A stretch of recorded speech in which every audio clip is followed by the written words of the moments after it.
અહેમદાબાદ મિત્ર ન્યૂઝમાં આપનું સ્વાગત છે।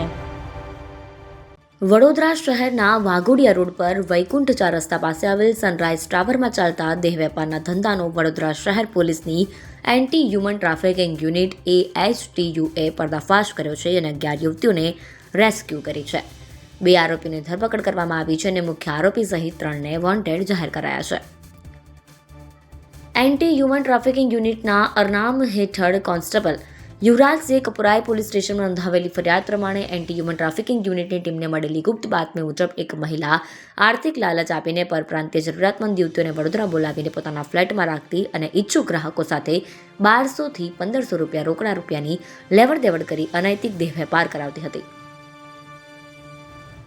દેહ વેપાર ચાલતો હોવાની બાતમી મળતા ઉપરી અધિકારીઓના માર્ગદર્શન હેઠળ AHTUની ટીમે રેડનું આયોજન કર્યું। રેડ દરમિયાન ફ્લેટમાંથી 11 યુવતીઓને છોડાવવામાં આવી। વધુ તપાસમાં સામે આવ્યું છે કે મુખ્ય આરોપી ચંદ્રિકા ઉર્ફે રીટા ધરપકડ ટાળવા ગુપ્ત રસ્તાઓનો ઉપયોગ કરતી, ગ્રાહકને ફ્લેટમાં પ્રવેશ આપી સોદો પતાવ્યા બાદ દરવાજે તાળું મરાવી દેતી અને પોતે ગુપ્ત માર્ગે ભાગી જતી।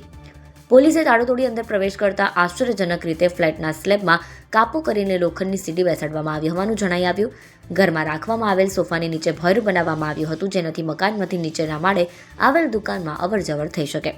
આ ઉપરાંત બાજુના ફ્લેટમાં ઇન્ટરલોક કરી ગુપ્ત ભોંયરું જેવી જગ્યા બનાવવામાં આવી હતી। આ ભોંયરું પ્રથમ માળે આવેલ શોપિંગ સેન્ટર્સ, ટ્યુશન ક્લાસીસ અને નીચે સ્ટેટ બેંક ઓફ ઇન્ડિયાના ATM પાસે ખુલતો।